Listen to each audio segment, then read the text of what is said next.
నమస్తే, welcome to Telugu one news. నేను మీ Fazal. Malkajgiri parliament నియోజకవర్గం ఇక్కడ గెలవాలని అన్ని పార్టీలు చాలా క్రేజ్తో ఉత్కంఠతతో వాళ్ళు అక్కడ పోటీకి ఆసక్తి చూపుతున్నారు. బీఆర్ఎస్ పార్టీ కానీ, కాంగ్రెస్ కానీ, బీజేపీ కానీ 3 పార్టీలు కూడా ఇక్కడ గెలుపును ప్రతిష్టాత్మకంగా తీసుకున్నాయని చెప్పవచ్చు. బీఆర్ఎస్ పార్టీ గత 10 ఏళ్లలో అధికారంలో ఉన్నప్పటికీ మల్కాజ్గిరిలో బీఆర్ఎస్ పార్టీ జెండా ఎగరవేయలేకపోయింది. అయితే ఇక్కడ కాంగ్రెస్ 2 సార్లు గెలిచింది. కాబట్టి ఈ సిట్టింగ్ స్థానాన్ని ఎలాగైనా కాపాడుకోవాలని ముఖ్యమంత్రి రేవంత్ రెడ్డి చాలా వ్యూహాత్మకంగా ఆచితూచి అడుగులు వేస్తున్నారని చెప్పవచ్చు. మరోపక్క ఈటెల రాజేందర్ ఆయన పార్టీలో ఉన్న అంతర్గతంగా ఆయన పై స్థాయిని సాధించి అక్కడ మురళీధర్ రావు పార్టీలో చాలా కాలం నుంచి ఉన్నప్పటికీ అక్కడ ఆ సీట్ను ఆయన కూడా ఆశించినప్పటికీ ఆయన ఆధిపత్యం పైచేయి సాధించి ఇక్కడ స్థానాన్ని అంటే మల్కాజ్గిరి స్థానాన్ని అభ్యర్థిగా బరిలోకి దిగారు. అతన్ని మురళీధర్ను కాదని. అయితే ఆయన కూడా ఎలాగైనా ఈ స్థానంలో గెలవాలని చాలా కసిగా ఉన్నారు. గజ్వేల్లో కానీ హుజూరాబాద్లో ఓడిపోయిన ఆ అసహనంతో ఇక్కడ ఎలాగైనా గెలిచి తన ఆధిక్యతను తన బలం ఏంటో నిరూపించుకోవాలని ఈటల చాలా సీరియస్గానే ట్రై చేస్తున్నారు. 3 పార్టీలు కూడా అటు బీఆర్ఎస్ కానీ, కాంగ్రెస్ పార్టీ కానీ, బీజేపీ కానీ 3 పార్టీలు కూడా ఇక్కడ గెలవడాన్ని చాలా ప్రతిష్టాత్మకంగా తీసుకున్నాయి. బీఆర్ఎస్ పార్టీ ఎందుకు తీసుకుంది అంటే ఇక్కడ ఉన్న 7 అసెంబ్లీ నియోజకవర్గాల్లో కూడా బీఆర్ఎస్ పార్టీకి చెందిన అభ్యర్థులే మొన్నటి అసెంబ్లీ ఎన్నికల్లో గెలవడంతో ఆ పార్టీ చాలా కాన్ఫిడెన్స్గా ఉంది. ఇంకొకటి ఏంటంటే అక్కడ ఉన్న దాదాపుగా 200కు పైగా కార్పొరేటర్లు బీఆర్ఎస్కు సంబంధించిన వాళ్ళే ఉండటంతో ఈసారి ఎలాగైనా మేము ఆధిపత్యం అంటే ఇక్కడ స్థానాన్ని కైవసం చేసుకుంటామని కేటీఆర్ చెప్తున్నారు. అంటే పార్టీల వారీగా అసలు ఏ పార్టీకి ఎలాంటి బలం ఉంది మల్కాజ్గిరి నియోజకవర్గంలో అని మనం చూసుకున్నట్లయితే మొత్తం ఒక వ్యూ చూసినట్లయితే మల్కాజ్గిరిలో ఈ ఓటర్లు దాదాపుగా 38 లక్షల మంది ఓటర్లు ఉన్నారు. అంటే ఇతర రాష్ట్రాలకు సంబంధించిన వాళ్ళు అలాగే ఆంధ్ర ప్రాంతానికి సంబంధించిన వాళ్ళు కూడా ఇక్కడ చాలామంది అంటే మొత్తం ఇండియాలో ఉన్న వాళ్ళందరినీ చూడాలంటే మల్కాజ్గిరి పార్లమెంట్కి వెళ్తే మొత్తం ఇండియా మనకు కనిపిస్తుంది. అందుకే దీన్ని ఒక మినీ ఇండియాగా కూడా చెప్తూ ఉంటారు. ఈ పార్లమెంట్ వరకు మనం చూసుకున్నట్లయితే 38 లక్షల మంది ఓటర్లు ఉన్నారు. అయితే మొన్నటి ఎన్నికల్లో బీఆర్ఎస్ పార్టీ స్వీప్ చేసిందని చెప్పవచ్చు మొత్తం పార్లమెంట్ నియోజక అంటే ముఖ్యమంత్రి రేవంత్ రెడ్డి ఇక్కడ నుంచి పార్లమెంట్కు ఆయన ప్రాతినిధ్యం వహిస్తున్నారు. అలాంటి స్థానంలో బీఆర్ఎస్ పార్టీ అక్కడ తెలంగాణ మొత్తం కాంగ్రెస్ పార్టీ గెలిచినప్పటికీ ముఖ్యమంత్రి ప్రాతినిధ్యం వహిస్తున్న మల్కాజ్గిరిలో మాత్రం బీఆర్ఎస్ పార్టీ స్వీప్ చేసిందని చెప్పవచ్చు. అక్కడ అంటే 7 అసెంబ్లీ నియోజకవర్గాల్లో కూడా బీఆర్ఎస్ పార్టీకి సంబంధించిన ఎమ్మెల్యేలే ఉండటం, అలాగే అక్కడ మల్లారెడ్డి ఆయన అల్లుడు కూడా ఇద్దరు కూడా ఎమ్మెల్యేలుగా ఉండటం, వాళ్ళకు చాలా ఎడ్యుకేషనల్ ఇన్స్టిట్యూట్స్ ఉండడం, అక్కడ వాళ్ళ ఒక సామ్రాజ్యంలాగా అంటే చాలా బలం ఉంది బీఆర్ఎస్ పార్టీకి ఇక్కడ. అలాగే ఈ వివిధ కేంద్రానికి సంబంధించిన రక్షణ రంగానికి సంబంధించిన ఆర్మీ కానీ ఇది ఎయిర్ ఫోర్స్కి సంబంధించిన సమస్యలు ఉండడంతో చాలామంది నార్త్ ఇండియాకి సంబంధించిన వాళ్ళు కూడా ఇక్కడ ఓటర్లుగా ఉన్నారు.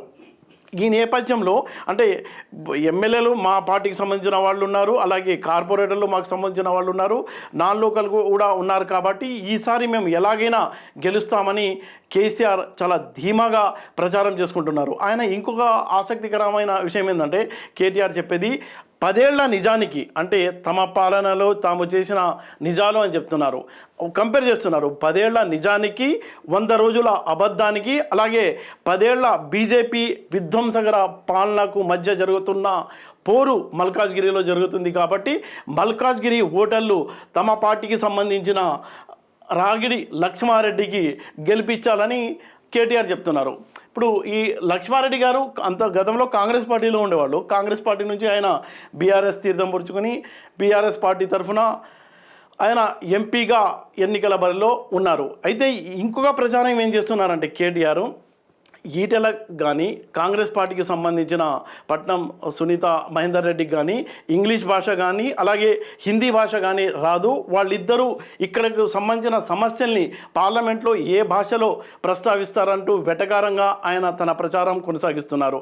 అయితే తమ నేత బీఆర్ఎస్ పార్టీ నుంచి పోటీ చేస్తున్న రాగిడి లక్ష్మారెడ్డి కనుక ఉన్నట్లయితే ఆయన ఇంగ్లీష్ భాషలో కానీ హిందీ భాషలో కానీ ఇక్కడున్న ప్రజల సమస్యల్ని పార్లమెంట్లో చెప్తారు. కాబట్టి ఇక్కడ ప్రజలు తమ పార్టీకి సంబంధించిన నేతనే గెలిపిస్తారన్న ధీమా అయితే బీఆర్ఎస్ పార్టీలో కనిపిస్తుంది.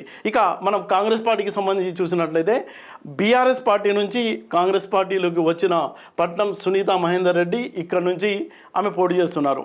అంటే గతంలో 2 సార్లు మల్కాజ్గిరి పార్లమెంట్ నియోజకవర్గాన్ని కాంగ్రెస్ పార్టీ కైవసం చేసుకున్న నేపథ్యంలో 3వసారి కూడా ఎలాగైనా ఇక్కడ గెలిచి హ్యాట్రిక్ కొట్టాలని కాంగ్రెస్ పార్టీ చాలా ఉత్సాహంగా ఉంది.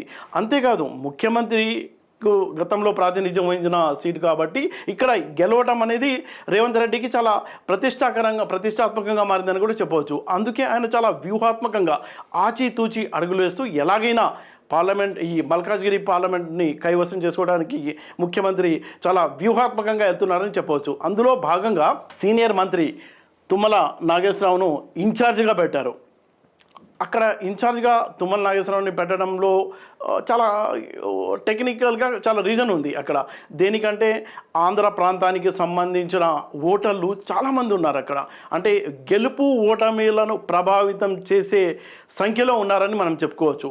అందుకే తుమ్మల ఉంటే వాళ్ళని మేనేజ్ చేసి అంటే మాట్లాడి తమ వైపు తిప్పుకోవడానికి ఆస్కారం ఉంటుందన్న నేపథ్యంలోనే తుమ్మల నాగేశ్వరరావుని రంగంలోకి దింపి చాలా వ్యూహాత్మకంగానే రేవంత్ రెడ్డి పావులు కదుపుతున్నారని మనం చెప్పుకోవచ్చు.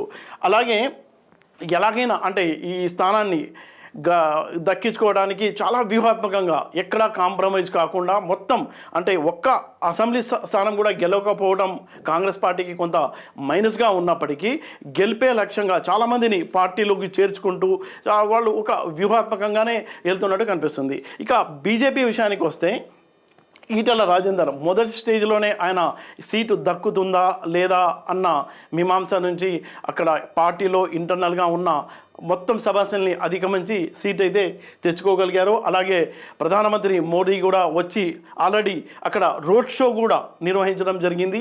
ఈ మోదీకి సంబంధించిన చరిష్మా తనకు ఉపయోగపడుతుందన్న ధీమా ఈటెలలో స్పష్టంగా కనిపిస్తుంది.